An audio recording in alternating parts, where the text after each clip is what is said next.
सिंहासन बत्तीसी। चौथी पुतली कामकंदला की कहानी।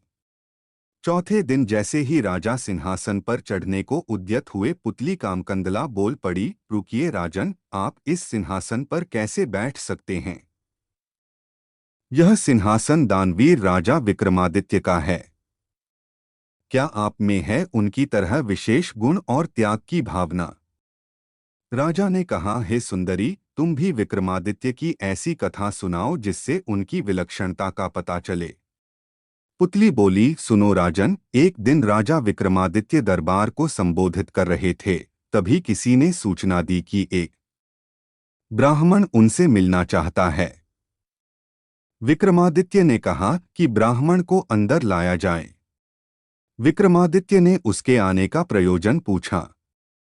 ब्राह्मण ने कहा कि वह किसी दान की इच्छा से नहीं आया है, बल्कि उन्हें कुछ बताने आया है।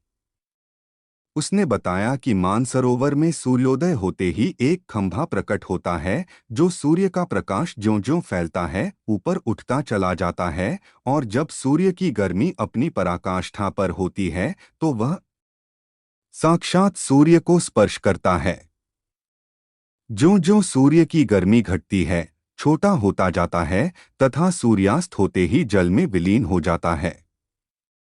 विक्रमादित्य के मन में जिज्ञासा हुई कि आखिर वह कौन है। ब्राह्मण ने बताया कि वह भगवान इंद्र का दूत बनकर आया है। देवराज इंद्र का आपके प्रति जो विश्वास है, आपको उसकी रक्षा करनी होगी। आगे उसने कहा कि सूर्य देवता को घमंड है कि समुद्र देवता को छोड़कर पूरे ब्रह्मांड में कोई भी उनकी गर्मी को सहन नहीं कर सकता। देवराज इंद्र उनकी इस बात से सहमत नहीं हैं। उनका मानना है कि उनकी अनुकंपा प्राप्त मृत्युलोक का एक राजा सूर्य की गर्मी की परवाह न करके उनके निकट जा सकता है। वह राजा आप हैं। राजा विक्रमादित्य को अब सारी बात समझ में आ गई। उन्होंने सोच लिया कि प्राणोत्सर्ग करके भी सूर्य भगवान को समीप से जाकर नमस्कार करेंगे तथा देवराज के उनके प्रति विश्वास की रक्षा करेंगे। उन्होंने ब्राह्मण को समुचित दान दक्षिणा देकर विदा किया तथा अपनी योजना को कार्यरूप देने का उपाय सोचने लगे। भोर होने पर दूसरे दिन वे अपना राज्य छोड़कर चल पड़े। एकांत में उन्होंने मां काली द्वारा प्रदत्त दोनों बेतालों का स्मरण किया। दोनों बेताल तत्क्षण उपस्थित हो गए। विक्रम को दोनों बेताल ने बताया कि उन्हें उस खंभे के बारे में सब कुछ पता है। दोनों बेताल उन्हें मानसरोवर के तट पर लाए। रात उन्होंने हरियाली से भरी जगह पर काटी और भोर होते ही उस जगह पर नजर टिका दी जहां से खंभा प्रकट होता। सूर्य की किरणों ने जैसे ही मानसरोवर के जल को छुआ, एक खंभा प्रकट हुआ।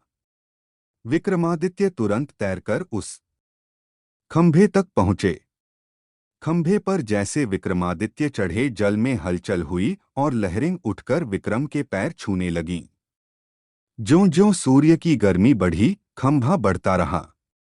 दोपहर आते आते खंभा सूर्य के बिल्कुल करीब आ गया। तब तक विक्रम का शरीर जलकर बिल्कुल राख हो गया था। सूर्य भगवान ने जब खंभे पर एक मानव को जला हुआ पाया तो उन्हें समझते देर नहीं लगी कि विक्रम को छोड़कर कोई दूसरा नहीं होगा।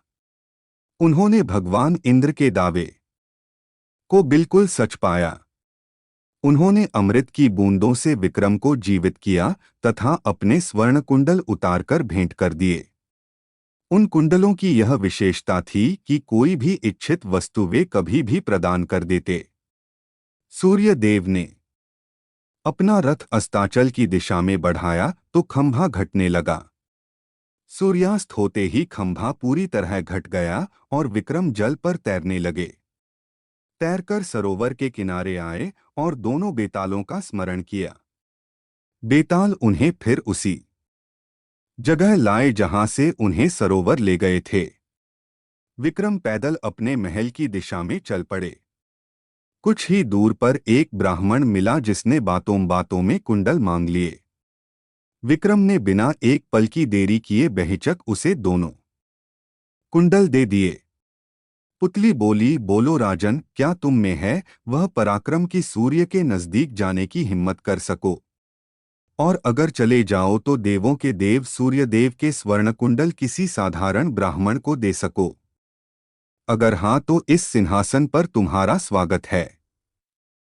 राजा पेशोपेश में पड़ गया और इस तरह चौथा दिन भी चला गया। पांचवें दिन पांचवी पुतली लीलावती ने सुनाई विक्रमादित्य के शौर्य की गाथा।